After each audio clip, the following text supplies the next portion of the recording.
Perkenalkan, nama saya Talenia Pramestiawati. Saya adalah dosen Teknik Lingkungan Institut Teknologi Aditama Surabaya. Pada kesempatan ini saya akan menyampaikan mata kuliah Rekayasa Sampah dengan bobot 2 SKS yang terletak di semester 3. Mata kuliah ini membahas tentang karakteristik sampah, timbulan, komposisi, dan densitas sampah, serta upaya pengurangan pengelolaan sampah dari mulai pewadahan hingga pengangkutan yang meliputi aspek teknis dan non-teknis. Capaian pembelajaran mata kuliah ini terdiri dari beberapa. Yang pertama, mahasiswa mampu secara inovatif menjelaskan sumber, timbulan, komposisi sampah, dan karakteristik sampah. Yang kedua, mahasiswa mampu secara unggul dan inovatif menjelaskan fasilitas pewadahan, pengumpulan, pemindahan sementara, dan pengangkutan sampah. Yang ketiga, mahasiswa secara unggul dan inovatif menjelaskan pengolahan sampah. Yang keempat, mahasiswa mampu secara inovatif menjelaskan komponen pengelolaan sampah. Yang kelima, mahasiswa mampu secara inovatif menjelaskan fasilitas persampahan. Dan yang terakhir adalah mahasiswa mampu melakukan evaluasi studi kasus persampahan secara terintegrasi. Bahan kajian dalam mata kuliah ini yang pertama adalah perundang-undangan terkait sampah. Yang kedua, sumber, timbulan, komposisi, dan tata cara sampling. Yang ketiga, pewadahan, pengumpulan, pemindahan sementara, dan pengangkutan sampah. Yang keempat adalah landfilling. Yang kelima adalah pengolahan secara biologis dan termal. Dan yang terakhir adalah konsep 3R atau reduce, reuse, dan recycle. Pada mata kuliah yang akan disampaikan kali ini secara online atau daring melalui aplikasi Zoom. Pelaksanaan pembelajaran juga dilakukan dengan LMS, yakni classroom.itac.ac.id, di mana pada LMS tersebut akan disampaikan tugas dan materi perkuliahan di setiap minggu. Terima kasih. Oke, Assalamualaikum warahmatullahi wabarakatuh. Selamat malam kepada teman-teman mahasiswa. Oke, pada kesempatan kali ini kita akan melanjutkan perkuliahan minggu lalu. Sebelum kita mulai perkuliahan pada minggu ini, mari kita berdoa terlebih dahulu menurut kepercayaan masing-masing. Berdoa dipersilahkan. Oke, berdoa selesai. Semoga apa yang bisa kita pelajari hari ini bisa bermanfaat bagi teman-teman dan juga bagi saya. Minggu ini kita akan membahas tentang sumber, kemudian timbulan, dan densitas. Saya izin share screen dulu ya.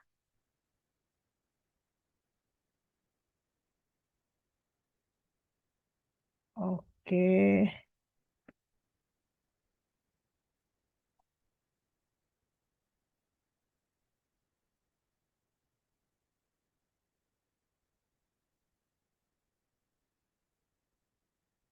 Apakah sudah terlihat, teman-teman? Sudah, Bu. Sudah ya. Oke. Oke, yang pertama kita akan sebentar ini. Apa itu sampah menurut menurut Undang-Undang Nomor 18 Tahun 2008 adalah hasil kegiatan sehari-hari manusia dalam bentuk padat. Itulah kenapa kalau dalam bahasa Inggris sampah itu sering disebut sebagai solid waste. Solid itu artinya padat. Oke. Kemudian nah, apa itu pengelolaan sampah? Terus kemudian apa itu pengurangan sampah? Kemudian apa itu penanganan sampah? Yang pertama, pengelolaan sampah itu adalah dari sampah mulai dihasilkan sampai dia ke bawah ke TPA. Itu adalah satu rangkaian yang kita sebut pengolahan sampah. Kalau pengurangan sampah itu kita kenal biasanya suatu upaya untuk mereduksi sampah sebelum sampai ke TPA. Nah, kalian pasti mengenal dengan istilah 3R. Reuse, reduce, dan recycle. Ya. Kemudian apa itu penanganan sampah? Penanganan sampah itu adalah mulai dari sampah itu dihasilkan, diwadahi, kemudian biasanya dibawa ke TPS atau kita mengenal dengan istilah pengumpulan, kemudian dibawa ke TPA, lalu kita mengenal dengan istilah pengangkutan. Nah, selanjutnya, siapa sih yang menghasilkan sampah? Yaitu adalah sumber sampah.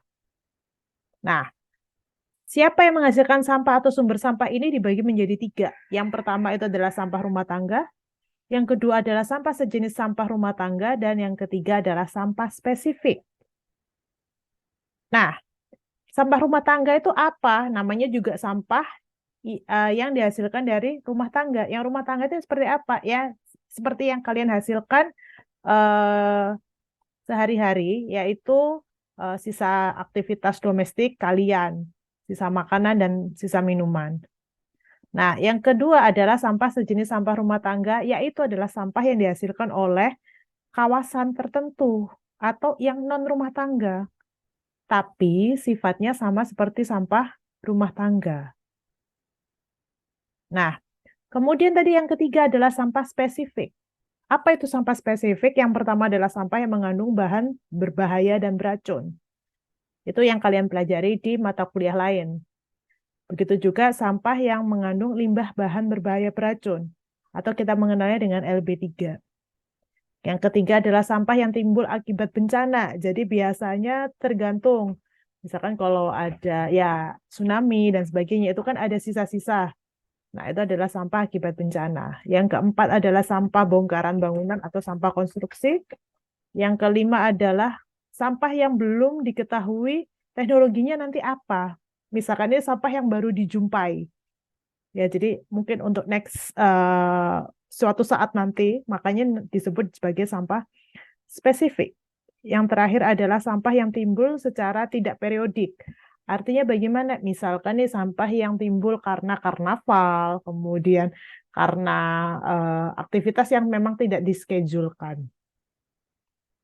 Nah, ini sampah rumah tangga, tadi saya sudah bilang sampah yang dihasilkan dari aktivitas rumah tangga, biasanya mayoritas adalah sampah food waste, sampah biodegradable, atau sampah yang bisa dikomposkan, atau masyarakat umum biasanya mengenal dengan istilah sampah basah.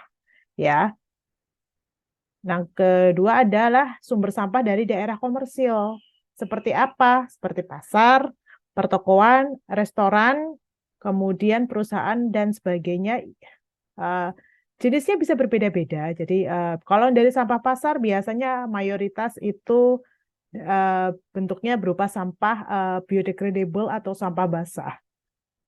Terus ada lagi sampah sapuan jalan. Artinya sampah yang didominasi dari daun atau debu. Daun kalau dia semakin banyak rindang penghijauannya, otomatis sampah daun ini juga akan semakin banyak. Oke, mohon maaf sebelumnya kalau misalkan ada pertanyaan langsung raise hand saja ya. Oke. Terus yang selanjutnya adalah sampah industri, yaitu sampah yang berasal dari kegiatan industri. Tapi beda, kalau selama dia bukan limbah B3, maka dia bisa dimasukkan dengan sampah. Artinya, sampah ini tadi akan berbeda tergantung industrinya apa. Ya, kalau dia itu adalah, misalkan nih contoh, dia adalah industri plastik, maka ada potensi sampah plastik yang tidak sesuai dengan spesifikasi atau sampah yang tidak memenuhi quality control-nya. Berarti mayoritas sampah yang dihasilkan bisa jadi adalah sampah jenis plastik. Kemudian yang terakhir ini adalah Fasiankes atau fasilitas pelayanan kesehatan.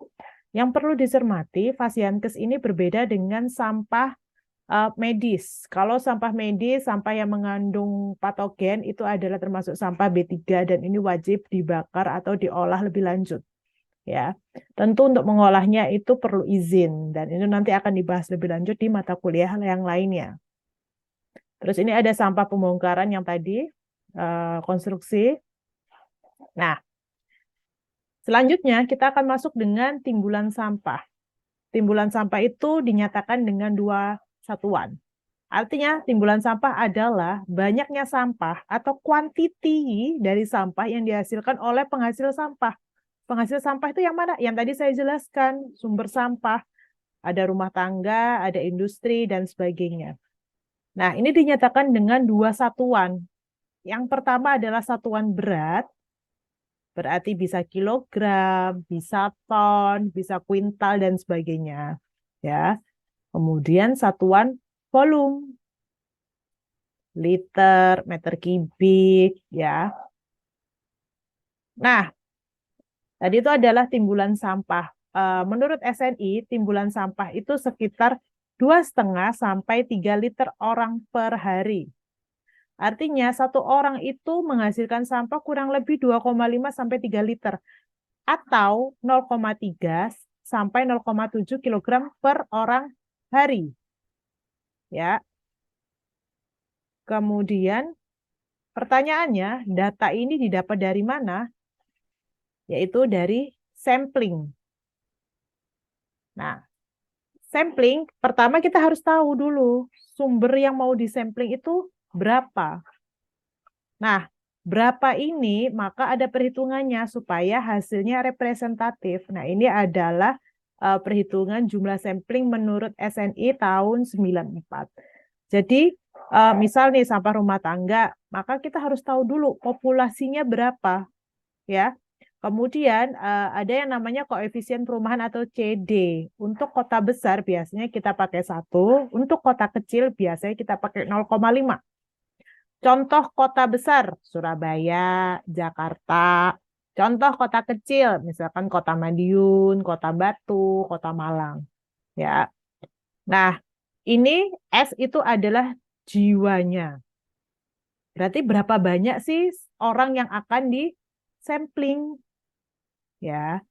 Nah, poin selanjutnya adalah kita itu kan kalau buang sampah itu kan dijadikan satu ya, misalkan dalam satu rumah nih, ada bapak, ibu, dan anak, atau misalkan teman-teman sendiri yang masih tinggal sama orang tuanya. Kan sampahnya dijadikan satu toh, tidak ada kan sampahku sendiri, sampah bapakku sendiri, sampah ibuku sendiri kan enggak. Artinya sampah itu akan dijadikan satu dalam satu rumah. Mau dia nanti dipilah dan sebagainya berdasarkan komposisi, tapi sampah itu akan dijadikan satu. Artinya kita tidak perlu menghitung per orang harus mewadahi sampahnya sendiri-sendiri, tidak, tapi biasanya kita hanya menghitung berapa banyak rumah yang akan di-sampling. Maka kita perlu data dengan berapa jumlah orang sih dalam satu KK. Nah, oke. Pertanyaan saya, kenapa jumlah jiwanya itu 5? Kira-kira satu KK itu berapa orang sih? Ada yang mau jawab? Halo? Ya, mohon izin Bu, jawab Bu. Ya, siapa ini Mas Yovan? Oh ya ya, betul betul. Oke, silahkan Mas. Berapa Mas kira-kira satu kakak itu? Untuk satu kakak sejauh yang saya tahu itu sekitar 4 sampai 5 orang ya. Karena memang standar dari kakak kan 2 orang tua ya, dan barangkali 3 yang lainnya itu bisa berupa anak atau mungkin ada sanak saudara lain gitu. Oke, Bang. Oke, benar. Terima kasih Mas Yovan. Jadi misalkan itu tadi kenapa dia pakai 5? Karena satu kakak biasanya 4 sampai 5 orang. Jadi berapa banyak rumah sih yang bisa disampling? Nah, selain rumahnya, kita juga perlu memperhitungkan tingkat ekonominya. Artinya gimana? Artinya kalau apakah mempengaruhi antara tingkat ekonomi sedang, kecil dan pendapatan kecil, pendapatan sedang dan pendapatan tinggi. Nah, apakah tingkat pendapatan itu akan mempengaruhi dari timbulan sampah? Karena menurut beberapa studi bahwa semakin besar pendapatan, maka semakin banyak timbulan sampah yang akan dihasilkan. Nah, jadi kita harus tahu proporsinya mau berapa. Nah, ini tadi kalau misalkan sampah rumah tangga itu kan satuannya orang, sedangkan sampah berdasarkan sumber yang lain itu satuannya tidak harus orang. Misal jalan, kita tidak bisa menghitung timbulan sampah itu berdasarkan berapa orang yang akan lewat karena akan sulit. Berarti kan kita counting itu. Nah, maka jalan itu adalah satuannya panjang jalan. Ya, kalau pasar ya dilihat dulu kriteria pasarnya seperti apa. Fungsinya sebagai pasar hewan atau pasar basah atau hanya pasar untuk perkakas itu biasanya akan beda. Tergantung teman-teman mau studinya tentang apa. Kemudian hotel juga berdasarkan fasilitasnya, bintangnya, dan sebagainya. Nah, ini adalah contoh perhitungan untuk sampel berupa sampah sejenis sampah rumah tangga atau sampah fasilitas komersial dan sebagainya. Ya, jadi hampir sama dengan rumus dari sampel sampah rumah tangga, yaitu di akar, tapi koefisiennya itu nilainya 1. Nah, ini adalah contoh tabel perhitungan kebutuhan sampel yang harus disampling kalau populasinya seperti ini. Jadi populasinya misalkan nih, jumlah pendidikan itu 32. Nah, akar 32 itu kan kurang lebih nilainya 5, maka dibulatkan menjadi 6. Nah, poin pertanyaannya adalah kalau misalkan fasilitasnya cuma 1, Bu, ya berarti harus disampling semua. 1 tuh pilihannya kan nggak ada yang lain, maka fasilitas itu harus disampling. Bukan berarti 1 kemudian di akar.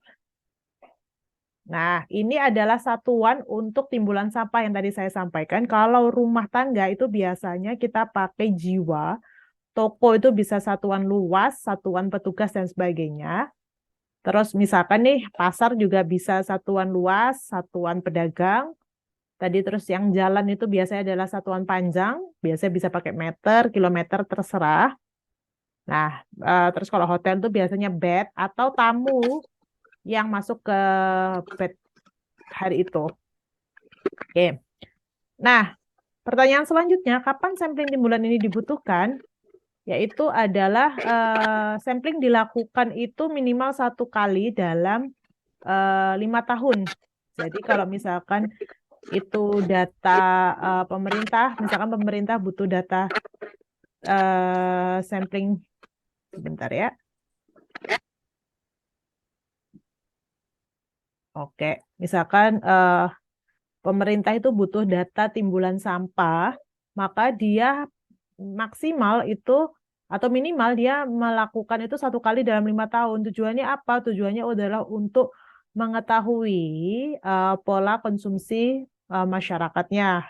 Karena apa? Karena pemerintah daerah itu punya kewajiban untuk memfasilitasi timbulan sampah yang timbul dari masyarakat, ya, supaya tidak terjadi pencemaran. Nah, sampling sampah itu harus dilakukan selama 8 hari berturut-turut pada lokasi yang sama. Artinya tidak boleh misalkan teman-teman mau ngambil sampling Kecamatan Rungkut, terus hari ini sampling di perumahan A, besok sampling di perumahan B, besok lagi sampling di perumahan C, tidak boleh seperti itu. Tapi harus dari satu lokasi yang sama selama 8 hari berturut-turut. Tujuannya untuk apa? Tujuannya untuk melihat pola konsumsi yang mempengaruhi jumlah timbulan sampah. Karena apa? Karena bisa jadi ada yang sampahnya saat weekend itu tinggi. Kenapa? Karena semuanya di rumah dan mereka memasak sendiri. Atau justru ada juga masyarakat yang saat weekend itu mereka nggak masak malahan. Kenapa? Karena udah capek. Mending kita beli. Dan itu pola konsumsinya berbeda-beda. Maka harus melewati weekend dan weekday. Kemudian, densitas. Tadi saya bilang bahwa timbulan sampah itu ada yang satuan berat dan satuan volume. Nah, yang menyatukan itu semua adalah densitas, ya.